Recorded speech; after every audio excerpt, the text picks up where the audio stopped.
To begin the quest, the fugitives, we find the Chaden Hall guild leader, Karsh, down in the basement, swinging his bulbous mace. Upon seeing us, he pauses to question. What can I do for you, meat? Need something to do? Yeah, I'm looking for a contract. I've got something for you. Could be tough. There are some escaped fugitives for you to find, meat. I don't know what you've heard, but I've never been to the Imperial prison. Or been in a prison break. Wait, what are you talking about? Some real hard cases got out of the Bravil prison. Been terrorizing the locals ever since. The watch is useless, so we step in. Get to it. When you say hard cases, how many of them are we talking? 7? Apparently, there are 3 or 4 of them. Real nasty from what I hear. You take care of them. Maybe you'll get lucky and they'll surrender. As Karsh continues to taunt the air, swinging his knobbly green mace, we note in our journal, Karsh has given me a contract to find and kill some fugitives from a prison break that have been menacing Bravil. I should go there and see what I can learn. Leaving Karsh to his quote-unquote training, we exit the guild hall and head south, back to the marshy mass known as Bravil.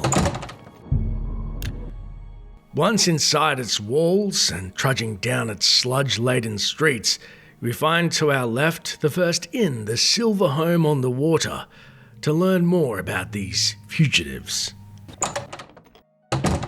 Once inside, we hear, "Greetings, Orc. What have you been up to? I ran into some goblins in the woods not long ago. Nasty little beasts. Horrid beasts. I hate the things. Take care." Stop talking! By what right do you disturb me? Goodbye. deciding who to speak to, the Breton huntsman or the ornery orc. I'm listening. Please, go ahead. We know it's an easy decision, and see Bravil Gros Chateur, who questions. Bravil Gros Chateur, Lord High Warden of the Taps. Gilgondarin's most prized customer. I taste everything, over and over again. Oh, Bravil, you're breaking my heart. That sounds like a job I want. It's a terrible responsibility, being Bravil's first citizen of the ale tub, but I suffer under the burden like a sure green orc. Well, I'm sorry to distract you from your duties, my liege, but I was wondering if you'd heard anything of some fugitives. They're local, and, they've escaped prison. I guess that's what a fugitive is, right? I'm not talking about them. Not to you. I barely know you. Be seeing you. Brushed off by the Baron of Beer himself, we have a pang of jealousy, but also a sense of duty creeps back into our mind, as we need money for beer. A note in our journal. The residents of Bravil are reluctant to speak about the fugitives for fear of retribution. Perhaps I'll have to persuade one of them to give me the information. Or perhaps not. Maybe we can go directly to the source of the prison break. And so we find ourselves at Castle Bravil's entrance. Once inside, we make a hard right from the county hall and past the dining room down into the dungeon. However, we find the jailer nowhere to be found in his small office and opening the night chef's crew quarters. We're positive we've disturbed something we did not want to see. As the jailer looks down upon his relief while they sleep, he then turns over his shoulder to greet. Tidings, citizen. Hello there. Sorry to bother you. What can I do for you, sir? Well, I was looking to visit a prisoner. If, you can take a minute from your duties. If you must. Don't try anything funny, though. I'll be following you. The jailer then reluctantly follows us into the cells. However, as he barks threats on our heels like a chattering dog... No touching the locks! We check out each of the prison cells and find they're empty. Don't get too close to the prisoners. and we cannot see an escape route. Perhaps it was this jailer who neglected his duties for his other nocturnal activities. Prisoners may not accept gifts. It's only as we follow the corridor around to the hall to the I south haven't got all day. do we make a shocking discovery. The jailer, looking happy at our shock at his handiwork, stands impatiently as we scan a torture chamber, complete with blood-stained tables, skulls, and different torture instruments proudly laid bare.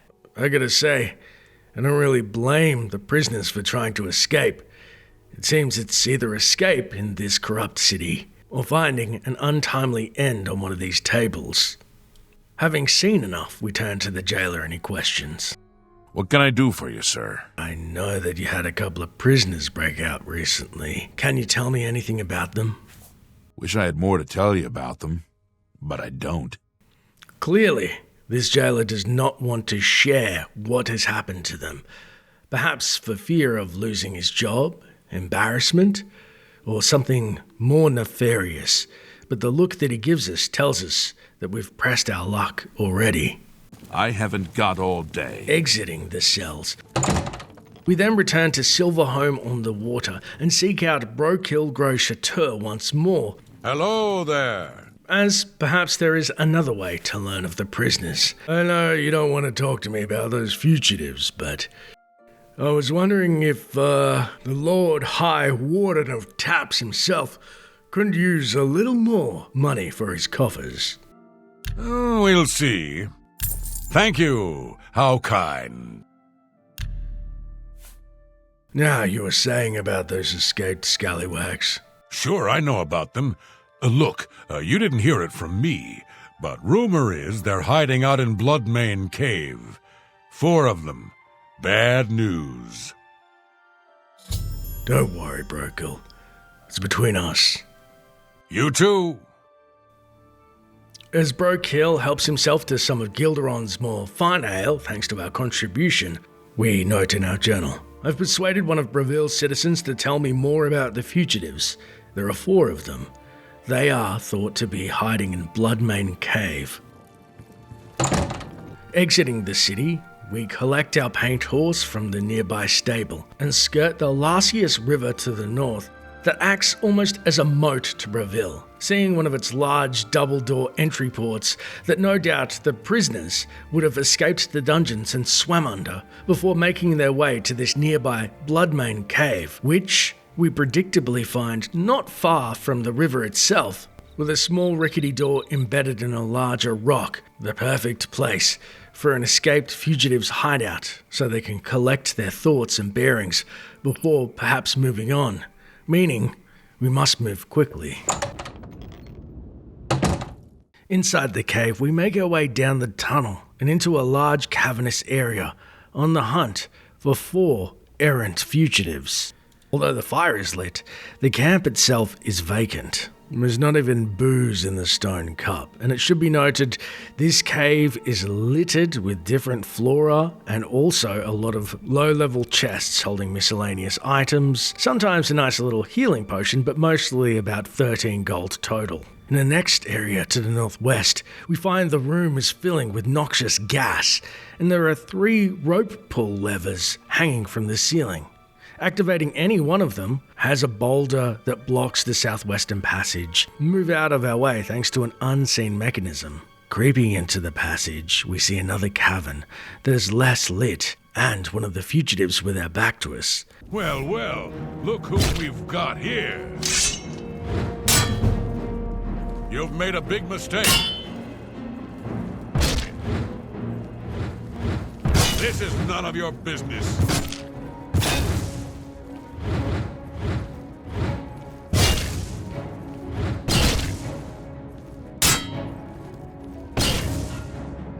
With the first fugitive dead, our quest updates. I have found and killed Hrolfgar.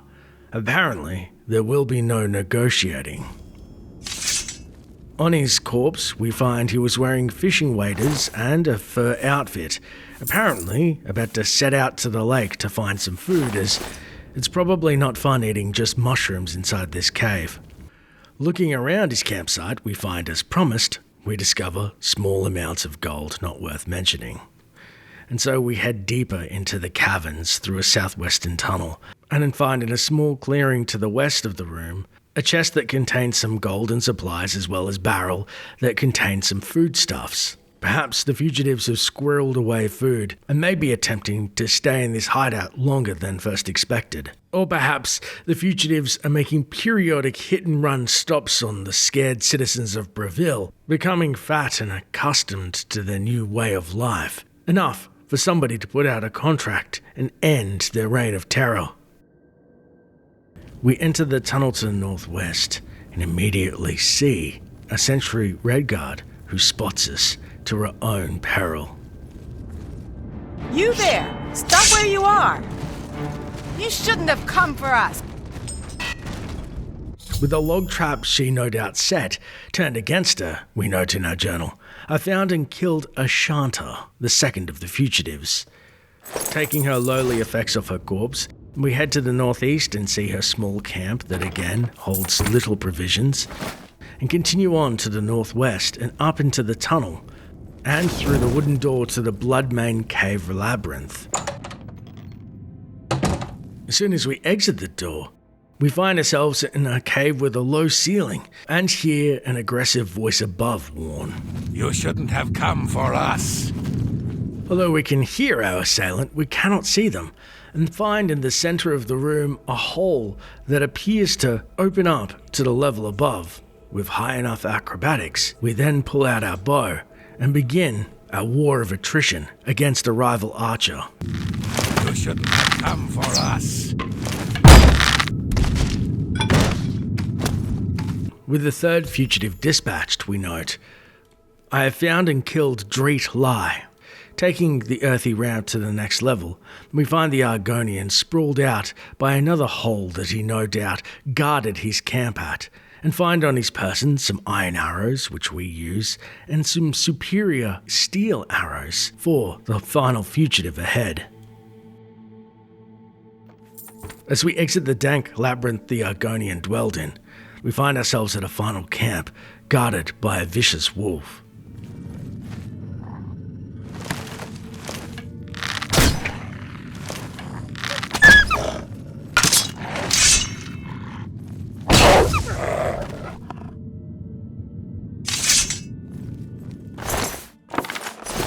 With the wolf taken care of, we see to the east, the cave grows misty, and heading downstairs, see it's not indeed mist, but smoke spewing forth from a horrific sight. But then we see a high elf looking at his creation, a bonfire with skulls skewered on spikes all around in a macabre display, and a skeleton chained to a makeshift rack, no doubt for their own nefarious purposes. Well, well, look who we've got here.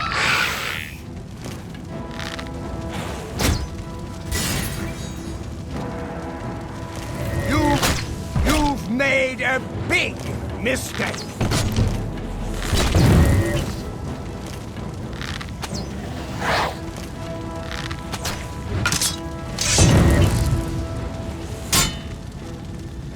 This is none of your business.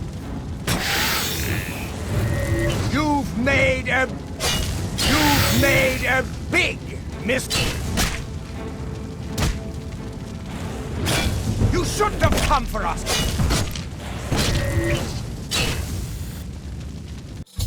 With the final fugitive dead, we note, I have found and killed Enrion. And then, now that I've killed all of the fugitives, I should return to Burzgrow Karsh for my reward.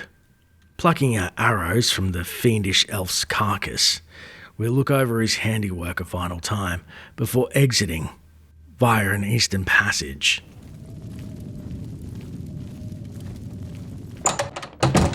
Travelling back to Grokarsh and Cheydinhall, he appraises. Shouldn't you be in Bravil, being useful? You've got a contract to take care of. Why are you talking to me? Yeah, the prison break didn't go quite as well as they thought. Took care of all of them, did you? And you're still alive. Fantastic. You're full of surprises. Here's your payment. Good work. We then receive 100 gold and 1 fame point. Asking about advancement, Burrs surprisingly responds, You've been doing a good job, and under a lot of scrutiny. I've been authorized to promote you to the rank of Guardian. Good work. I understand Urien is looking for you again. Get to Coral and speak with the man. Take care. With our job done and 100 septims in our pocket, we return to Silverhome on the water, only to hear our dispatching of the fugitives have already made their way to the locals. Those guys that broke out of Bravil jail were tough customers, but the Fighters Guild got them, didn't they? I bet someone sold the Bravil jailbreakers down the river. How else could the Fighters Guild have found their hideout? If you enjoyed the video, please consider liking and subscribing. It helps out so much. And if you want to support the channel in a more personal way, consider becoming a Patreon supporter. As always, thanks for watching, and until next time, Traveller.